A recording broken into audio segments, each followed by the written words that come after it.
Yuri mencoba mencari keberadaan Kang Chul. Namun, saat ia melihat keluar dan mencoba merasakan energinya, ia tidak merasakan apapun.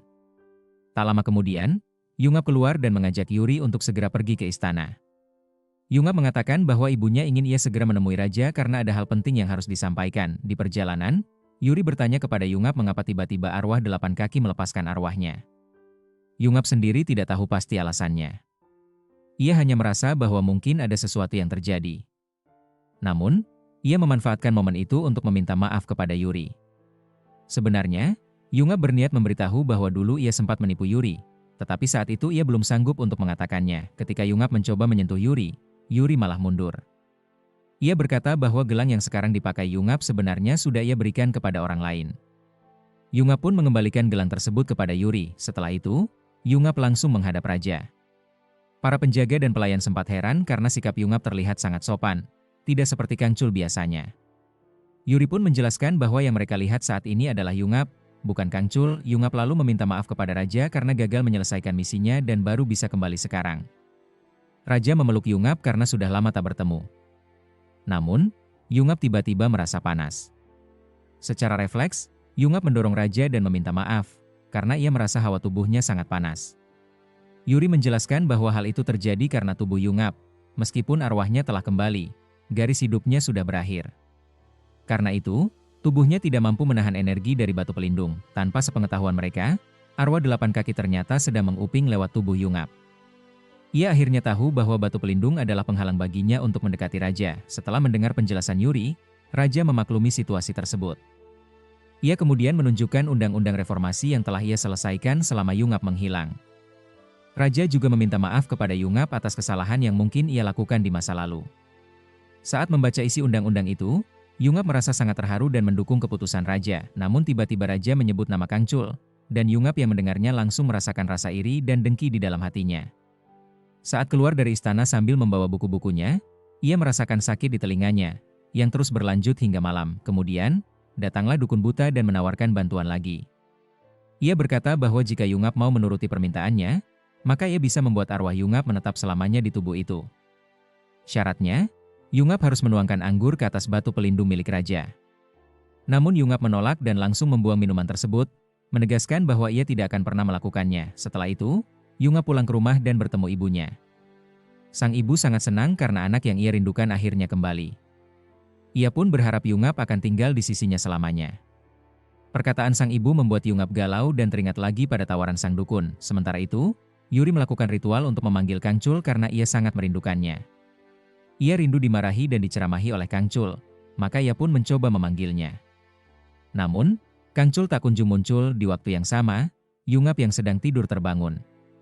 Tapi kali ini, yang bangun bukanlah Yungap, melainkan Kang Chul. Karena dalam tubuh itu ada 2 arwah, mereka berebut kendali. Kang Chul ingin menemui Yuri, tapi Yungap tidak mengizinkannya. Yuri yang menyadari bahwa Kang Chul telah kembali pun mendatangi kamar Yungap. Ia mendapati bahwa orang yang sempat berbicara dengannya adalah Kang Chul. Namun, tak lama kemudian mereka, Yungap dan Kang Chul, mulai berdebat. Yuri jadi bingung karena keduanya saling berbicara secara bersamaan. Akhirnya, Yuri mengatakan bahwa mereka tidak bisa terus seperti itu, dan bahwa hal yang harus diselesaikan adalah mencari tahu apa sebenarnya tujuan arwah 8 kaki melakukan semua itu. Namun ketika ditanya, Yungap hanya diam. Sementara itu, dukun buta masih belum menyerah. Ia kembali melakukan ritual untuk mempengaruhi Yungap agar mau menuruti permintaannya. Untuk sementara, Yungap dan Kang Chul telah tertidur kembali. Yuri memastikan bahwa semuanya aman, dan ia menyadari bahwa semua kejadian ini sudah direncanakan oleh si arwah 8 kaki. Tengah malam, Yungap kembali terbangun. Ia kembali merasakan sakit di telinganya, lalu keluar untuk mencoba menyembuhkannya. Namun ternyata rasa sakit di telinga Yungap semakin parah, hingga akhirnya ia memutuskan untuk menuruti permintaan si dukun buta. Ia berencana untuk menuangkan anggur ke batu pelindung milik raja agar arwah 8 kaki bisa lebih mudah mendekati keluarga kerajaan. Keesokan paginya, Yuri mencoba melihat keadaan Yungap. Namun ibunya mengatakan bahwa Yungap sudah pergi sejak pagi. Saat itulah Yuri menyadari bahwa sasaran Yungap bukan sekadar pergi ke istana, melainkan batu pelindung milik raja. Ia pun segera berlari sekuat tenaga menuju istana untuk menghentikannya. Sayangnya, Yungap telah tiba lebih dulu dan sedang bersama raja, yang memintanya untuk datang melihat perubahan terbaru dari undang-undang reformasi yang telah diselesaikan. Yungap menyatakan dukungan penuh terhadap reformasi tersebut, dan raja bahkan mengatakan bahwa batu pelindung yang dimilikinya yang merupakan pemberian Yuri tampak mengganggunya saat menulis sehingga raja meletakkan batu itu di sampingnya. Momen itu dimanfaatkan oleh Yungap untuk menuangkan anggur ke arah batu pelindung. Namun, batinnya memberontak. Tangannya gemetar dan akhirnya anggur itu terjatuh dan pecah. Tubuh Yungap ambruk dan ia pingsan. Saat itu pula, arwahnya keluar dari tubuhnya. Saat Kang Chol sadar, ia mendapati dirinya kembali menguasai penuh tubuh Yungap. Ia melihat arwah Yungap berlari menjauh. Ia segera mengejarnya. Yuri tiba di istana dan menyaksikan kejadian itu. Kang Chol dan arwah Yungap sedang berlari di koridor istana. Dalam pelariannya, Yungap mengaku bahwa ia sempat dipengaruhi arwah 8 kaki untuk menghancurkan batu pelindung agar arwah itu bisa melukai keluarga kerajaan. Namun ia menolak menjadi arwah pendendam. Karena itu, ia meminta Yuri untuk segera mengirimnya ke akhirat. Ia takut, jika terus berada di dunia, jiwanya akan berubah menjadi jahat. Sementara itu, dukun buta yang licik tak menyerah. Ia sudah menyiapkan rencana alternatif, memanfaatkan seorang bangsawan istana untuk menyusupkan anggur ke dekat batu pelindung. Awalnya bangsawan itu menolak, namun setelah diancam tidak akan diangkat sebagai menteri, ia akhirnya setuju.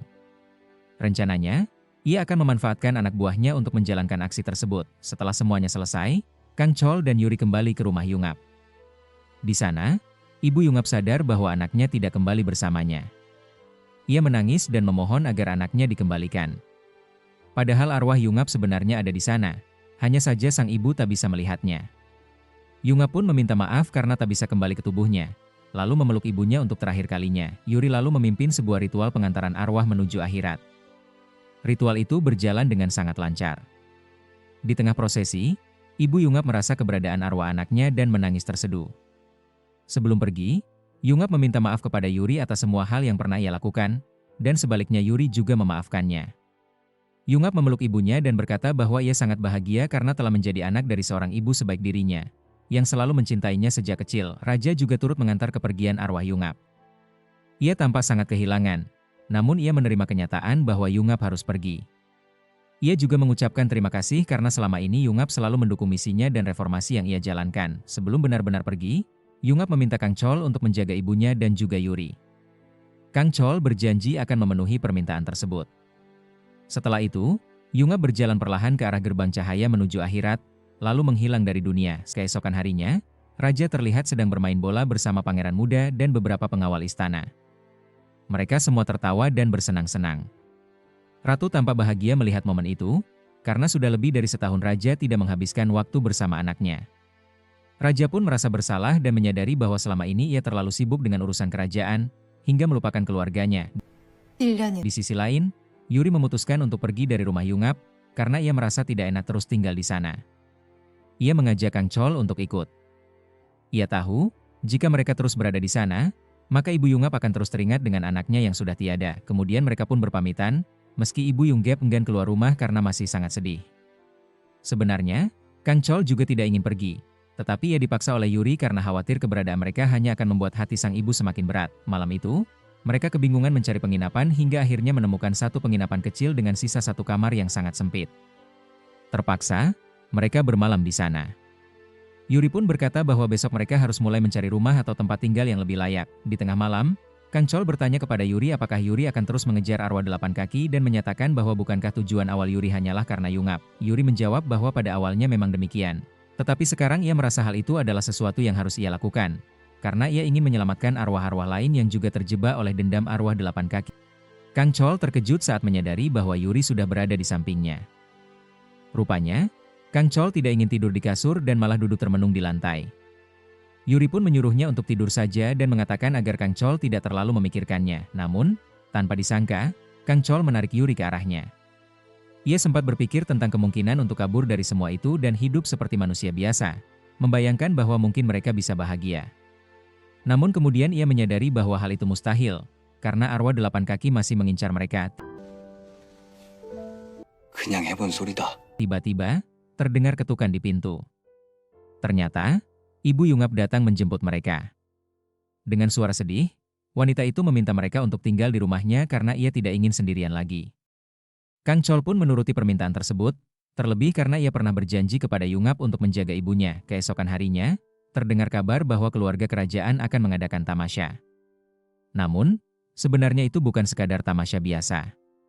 Raja berencana melakukan ritual permohonan maaf kepada arwah 8 kaki, sebagai bentuk penyesalan atas dosa raja terdahulu. Raja pun mendatangi ratu dan menyerahkan batu pelindung padanya.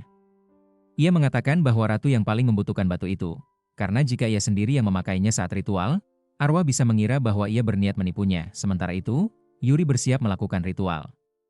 Ia teringat, neneknya pernah bilang bahwa ritual ini sangat berbahaya.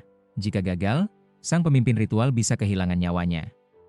Tapi semua sudah disiapkan, bunga dari tanaman pemberian biksu akhirnya mekar tepat pada waktunya. Anak Pak Chai pun segera menyerahkannya kepada Kang Chol.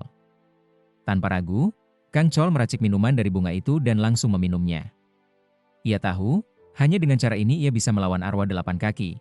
Meski resikonya sangat besar, saat ritual dimulai, Yuri mulai merasakan kejanggalan. Ia bisa merasakan energi arwah 8 kaki, tapi tidak melihat wujudnya. Ternyata, arwah itu telah merasuki salah satu pengawal istana yang sebelumnya bekerja sama dengan dukun buta.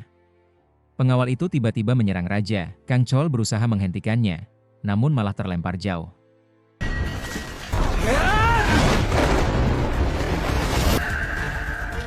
Pengawal itu pun berbalik arah dan mengincar ratu. Ia menatap raja sejenak, lalu menyerang ratu yang membuat perutnya terluka. Ternyata, arwah berkaki 8 memang berniat menghabisi ratu dan calon bayi dalam kandungannya demi memutus garis keturunan kerajaan.